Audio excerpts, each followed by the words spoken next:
Un scandale. Assassiner nos plus proches collaborateurs à nos portes. Il ne nous manquait plus que cela. Une poignée d'hommes ne suffit pas. On le cerne à l'est, il réapparaît à l'ouest. Il faut le concours de l'armée.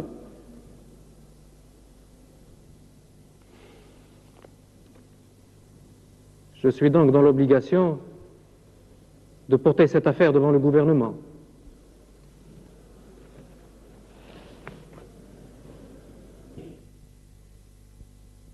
Mais vous estimerez qu'il est de toute nécessité d'appeler une fois de plus l'attention de Monsieur le gouverneur général sur la gravité d'une situation qui ne peut durer plus longtemps, sans porter le plus grave préjudice à une situation économique déjà fortement ébranlée et au prestige de notre autorité dans ce pays, et sans provoquer les légitimes protestations des populations rurales, desquelles nous devons exiger le respect le plus absolu de nos institutions et de notre administration.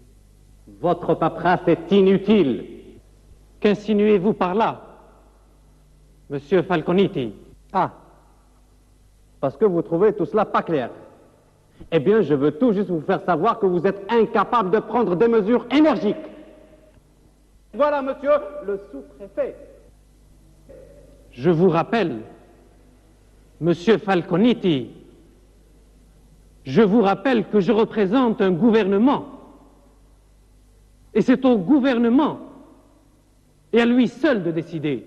Que vous représentez le gouvernement ou l'Église, peu importe. Benzelmat court toujours la contrée. N'est-ce pas la preuve de votre incapacité? Cela fait 4 années, Monsieur Falconiti, 4 années que vous errez dans la cambrousse. Et qu'avez-vous ramené? Rien. Absolument rien. Benzelmat n'est pas une proie facile. D'autant plus qu'il bénéficie de l'appui de la population rurale. Mais cela ne me décourage point. Je promets de le ramener mort ou vif. Je traînerai son cadavre jusqu'à vos portes. Le gouvernement a besoin de preuves, Monsieur Falconetti. Il n'a que faire de vos simagrées. Donnez-moi des hommes et du plan. Écoutez-moi bien, Monsieur Falconetti. Je vous ai, comme vous le dites dans votre jargon, que je trouve indigne d'un haut fonctionnaire français, je vous ai donné des hommes et du plan. Et en plus, le gouvernement a voté d'importants crédits pour mettre fin aux agissements d'un vulgaire bandit. Mais vous, Monsieur Falconetti, vous avez été incapable de nous fournir le moindre renseignement. Je proteste. Je proteste. Qui a ramené le calme dans les douars? Qui a ramené la confiance dans le pays? Protestez, Monsieur Falconetti, protestez. Il en restera toujours quelque chose. Vous en porterez seul la responsabilité. J'assume mes engagements jusqu'au bout, Monsieur Falconetti. Je suis sous-préfet et j'espère une place au gouvernement. Oh, il est permis de rêver, hein? À cela, je réponds, tous les rêves sont possibles, Monsieur Falconetti. Alors commencez par porter la prime de capture de ce vilain bandit à 3 000 francs. Armez les populations. En somme, vous voulez accroître la célébrité d'un vulgaire bandit, d'un rebelle qui tue sans foi ni loi.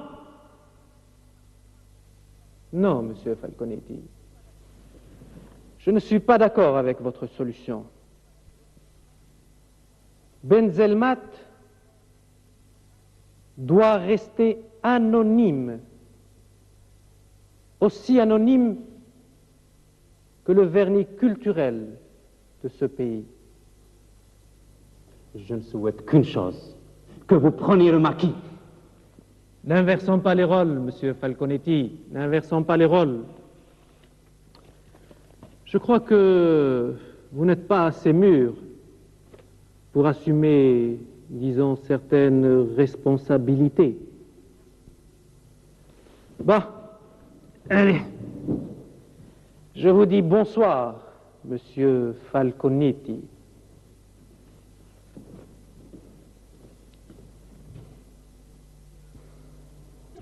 Tu ne veux pas nous dire où est passé Benzemlat, hein?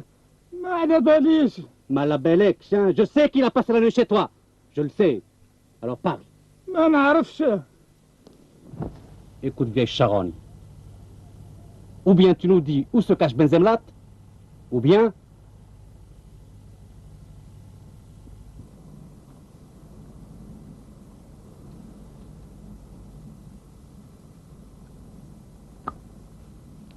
Écoute, sois raisonnable. Dis-nous où il se cache. Je sais qu'il a passé la nuit chez toi. Je sais qu'il t'a donné un sac de semoule. Moi, je t'en donne 10.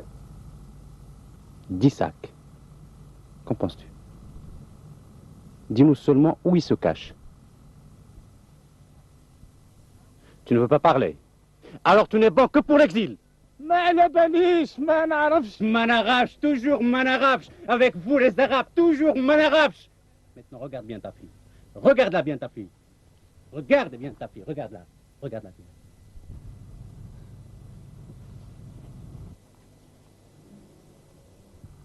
Et dis-moi où se cache-t-il? Tu ne sais pas.